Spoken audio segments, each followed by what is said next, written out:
आज मेरी शादी की पहली रात थी और मैं बेड पर बैठकर अपने शौहर का इंतजार कर रही थी। 2 घंटे बाद ही शौहर कमरे में दाखिल हुआ था। आते ही मुझे देखकर मुस्कुराया। मुझे इससे शर्म आ रही थी और शर्म के मारे मैंने अपनी नजरें नीचे कर ली थी। ये बिल्कुल मेरे करीब आकर बैठ गया और मेरे हुस्न की तारीफ करने लगा। ये मेरा हाथ अपने हाथ में लिया और हैरान होते हुए कहने लगा, ये तुम्हारे हाथ इतने बड़े बड़े क्यों हैं, लड़कों की तरह। ये बात सुनते ही मुझे थोड़ी बेजारियत हुई इसकी बातों से। फिर इसने मुझे एक नाइटी दी और कहा, जाओ इसे पहन कर आओ, अब मैं वक्त जाया नहीं कर सकता। तो मैं वो नाइटी पहनकर आ गई। मुझे तो इस जालीदार नाइटी में बहुत शर्म आ रही थी। मुझे तो समझ ही नहीं आ रहा था कि इसके सामने कैसे जाऊं। फिर इसने कहा कि कितना देर लगा रही हो, पूरी रात चेंज करने में ही गुजार दोगी क्या। इसकी बात सुनकर मैं जल्दी से बाहर आ गई। जब इस लाल नाइटी में मुझे देखा तो देखता ही रह गया। इसने अपनी पलकें झपकना भूल ही गया था। फिर यह मेरे करीब आया और मुझे अपनी गोद में उठाया और गोद में उठाकर मुझे बेड पर ले गया।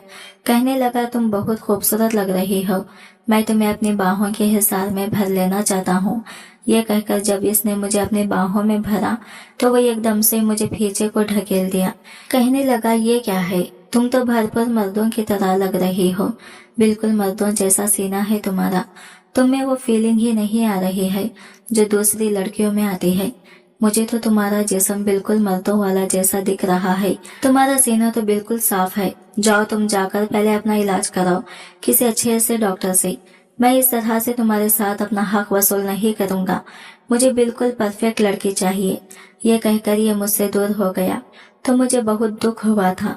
इसकी बातों से मेरा दिल टूट गया था। खैर मैंने कल ही डॉक्टर से अपॉइंटमेंट लेकर गई तो इसने मुझे चेकअप किया। फिर अगले लम्हे इसने मेरे सीने पर ऐसा इलाज किया जिसे देखकर मेरी चीखें निकल गई, क्योंकि ये दोनों मेरे निकाल कर मसाज।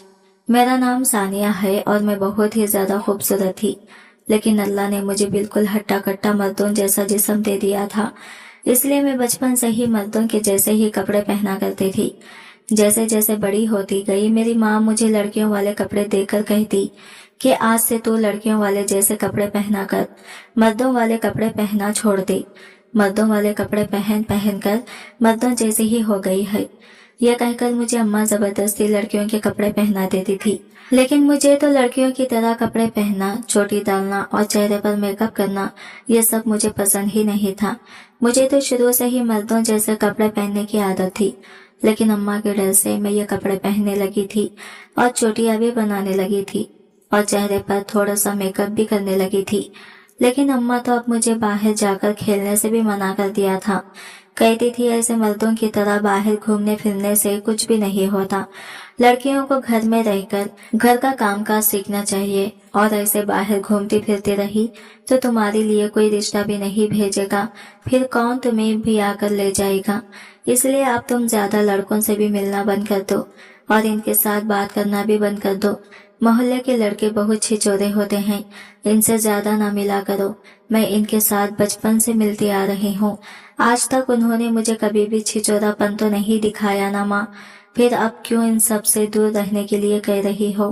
अम्मा कहने लगी, जितना कहा है इतना करो, अब तुम्हारी उम्र शादी लायक हो चुकी है और मैंने तुम्हारा रिश्ता समीर से कर दिया है। वो अपने बेटे को पूछकर बताएगी, इसलिए तुम समीर के सामने लड़की बनकर रहा करो ताकि जब भी वो तुम्हें देखे देखते ही तुम्हें पसंद कर ले। क्या कहा अम्मा आपने? मुझे बिना बताए शादी की बात क्यों की फुप्पू से? अम्मा मैं अभी शादी नहीं करना चाहती, मुझे नहीं जाना आपसे दूर। और वो समीर तो बिल्कुल भी अच्छा लड़का नहीं है माँ, वो तो मुझे एक नंबर का छिचोरा लगता है। हर वक्त लड़कियों के आगे पीछे घूमता है और इन लड़कियों को बुरी तरह से इशारे करता है। वो बिल्कुल भी अच्छा नहीं है माँ, मैं तो इसे बिल्कुल भी शादी नहीं करूंगी। अच्छा तुम्हें कैसे पता कि समीर छिचोरा है और लड़कियों के आगे पीछे घूमता है? तुम्हें इसके बारे में सब कुछ कैसे पता है? तो मैं कहने लगी, मोहल्ले के लड़के में से मेरा एक पक्का वाला दोस्त है आसिफ, इसी ने मुझे इसके बारे में बताया था। अच्छा, जैसे वो लड़का बहुत शरीफ है। बस अब और मैं अनाल फनाल समीर के बारे में नहीं सुन सकती। मैंने तुम्हारे रिश्ते की बात छेड़ दी है, बहुत जल्द तुम्हारी फूफू के यहाँ से फैसले का जवाब भी आ जाएगा। यह कहकर अम्मा अपने कमरे में चली गई थी, लेकिन मैं तो अब यही खड़ी रही। मुझे तो अब फिक्र सताने लगी थी, मैं कैसे इस शादी जैसे रिश्ते को संभाल पाती। घर में मैं और अम्मा ही रहते थे और अब्बा तो दुबई गए हुए थे, और ऐसे में हमारे घर में पैसों की रेल फैल थी। इसलिए लालच के लिए ही सही फूफू इस रिश्ते को मान जाती और इसका बेटा भी मुझसे शादी करने के लिए राजी हो जाता। फिर ऐसा ही हुआ। ठीक 4 दिन बाद हमारे घर फूफू और समीर आया था मेरा रिश्ता लेकर। फूफू कहने लगी, मुबारक हो सईदा, समीर ने तुम्हारी बेटी सानिया से रिश्ते के लिए मान लिया है। अम्मा तो ये सुनकर बहुत खुश हो गई, लेकिन मैं इस बात को लेकर बिल्कुल उदास हो गई थी, क्योंकि मुझे इससे शादी नहीं करनी थी। लेकिन अम्मा की जिद के आगे मुझे इस रिश्ते के लिए हामी भरनी पड़ी थी। अगले जुम्मा हमारा निकाह था और जुम्मा को हमारा निकाह भी हो गया। निकाह के दिन दुल्हन वाले जोड़े में मैं बहुत ही खूबसूरत लग रही थी। जिंदगी में पहली बार मैंने इतना हेवी जोड़ा पहना था। फिर मैं रुखसत होकर समीर के साथ इसके घर पहुंच गई। फिर मैं दुल्हन बनी अपने शौहर समीर का इंतजार करने लगी। 2 घंटे बाद ही शौहर कमरे में दाखिल हुआ था। आते ही मुझे देखकर मुस्कुराया। मुझे इससे शर्म आ रही थी और शर्म के मारे मैंने अपनी नजरें नीचे कर ली थी। ये बिल्कुल मेरे करीब आकर बैठ गया और मेरे हुस्न की तारीफें करने लगा।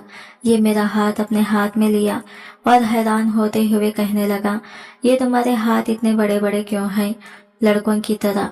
ये बात सुनते ही मुझे थोड़ी बेजारियत से हुई इसकी बातों से। फिर इसने मुझे एक नाइटी दी और कहा, जाओ इसे पहन कर आओ। अब मैं वक्त जाया नहीं कर सकता, तो मैं वो नाइटी पहन कर आ गई। मुझे तो इस जालीदार नाइटी में बहुत शर्म आ रही थी। मुझे तो समझ ही नहीं आ रहा था कि इसके सामने कैसे जाऊं।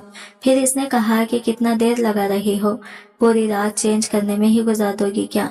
इसकी बात सुनकर मैं जल्दी से बाहर आ गई। जब इस लाल नाइटी में मुझे देखा तो देखता ही रह गया। इसने अपनी पलकें झपकाना ही भूल गया था। फिर ये मेरे करीब आया और मुझे अपनी गोद में उठाया और गोद में उठाकर मुझे बेड पर ले गया। कहने लगा, तुम बहुत खूबसूरत लग रही हो, मैं तुम्हें अपनी बाहों के हिसार में भर लेना चाहता हूँ। ये कहकर जब इसने मुझे अपनी बाहों में भरा तो वो एकदम से मुझे पीछे को ढकेल दिया। कहने लगा, ये क्या है, तुम तो भरपूर मर्दों की तरह लग रही हो, बिल्कुल मर्दों जैसा सीना है तुम्हारा। तुम में वो फीलिंग ही नहीं आ रही है जो दूसरों लड़कियों में आती है। मुझे तो तुम्हारा जिस्म बिल्कुल मर्दों वाला जैसा दिख रहा है। तुम्हारा सीना तो बिल्कुल भी साफ है। जाओ तुम जाकर पहले अपना इलाज कराओ किसी अच्छे डॉक्टर से। मैं इस तरह से तुम्हारे साथ अपना हक वसूल नहीं कर सकता। मैं इस तरह से तुम्हारे साथ अपना हक वसूल नहीं करूंगा। मुझे बिल्कुल परफेक्ट लड़की चाहिए। यह कहकर ये मुझसे दूर हो गया तो मुझे बहुत दुख हुआ था। इसकी बातों से मेरा दिल टूट गया था। समीर कहने पर मैं लेडी डॉक्टर के पास चली गई। जब इसने मेरे सीने को चेकअप किया तो कुछ टैबलेट और ऑयल दिया। कहने लगी, शाम को सोने से पहले इस ऑयल को अपने सीने पर लगाकर मसाज करें, फिर 1 महीने में ही आपको रिजल्ट दिखना शुरू हो जाएंगे। फिर मैंने ऐसा ही किया, लेकिन समीर तो मेरी तरफ देखता भी नहीं था। मैं इसे मनाने की बहुत कोशिश करती, लेकिन ये मेरी तरफ देखता भी नहीं था। डॉक्टर का दिया हुआ ऑयल भी मसाज कर रही थी और इसमें मुझे रिजल्ट भी आ रहा था। मेरे ब्रेस्ट का साइज अब बड़ा भी हो रहा था। अब तो मैं देखने में बहुत ही खूबसूरत लग रही थी। इसलिए मैंने समीर को मनाने के लिए फिर से वही नाइटी पहनी और समीर का इंतजार कर रही थी। फिर जैसे ही समीर कमरे में दाखिल हुआ तो ये तो मुझे देखते ही देखता ही रह गया। कहने लगा, आज तो तुम बहुत ही खूबसूरत लग रही हो। यह कहकर मेरे बिल्कुल करीब आ गया और कहने लगा, मुझे माफ कर दो सानिया, मैं तुम्हारी कदर नहीं की, मैंने तुम्हारे हुकूक भी अदा नहीं किए। मैं आज तुमसे सच्चे दिल से माफी चाहता हूँ। यह कहकर आज इसने पूरी शिद्दतों के साथ मुझ में समाया था। आज तो इसने सुबह तक मेरे साथ अपना हक वसूल किया था। मैं तो इसकी शिद्दतों को सहकर निढाल सी हो गई थी। खैर जो भी था, ये तो शौहर का हक था। अगर औरत में एक भी ऐब आ जाए ना तो मर्द लोग इसको बर्दाश्त नहीं कर सकते। लेकिन समीर ने मुझे अपना लिया था। मैं तो समझती थी समीर छिचोरा ही लड़कियों के आगे पीछे घूमता है। फिर समीर ऐसा बिल्कुल भी नहीं था। समीर को तो बस एक परफेक्ट लड़की चाहिए थी। मैंने अपना इलाज करा के अपने आप को इसके काबिल बनाया था। अगर शौहर नाराज हो जाए तो किसी भी तरह से इसे मनाने की कोशिश करें, इससे बात करने की कोशिश करें, इसके मनपसंद खाने बनाएं, तभी शौहर भी आपकी मोहब्बत से निकल नहीं पाएगा और दूसरी औरतों का ख्याल भी नहीं करेगा। आज की वीडियो कहानी आपको कैसी लगी कमेंट करके जरूर बताएगा, और वीडियो अच्छी लगी है तो लाइक शेयर जरूर कीजिएगा, हमारे चैनल को सब्सक्राइब करें फ्रेंड्स। मिलते हैं अगले न्यू वीडियो के साथ, तब तक के लिए बाय बाय, टेक केयर, अल्लाह हाफिज।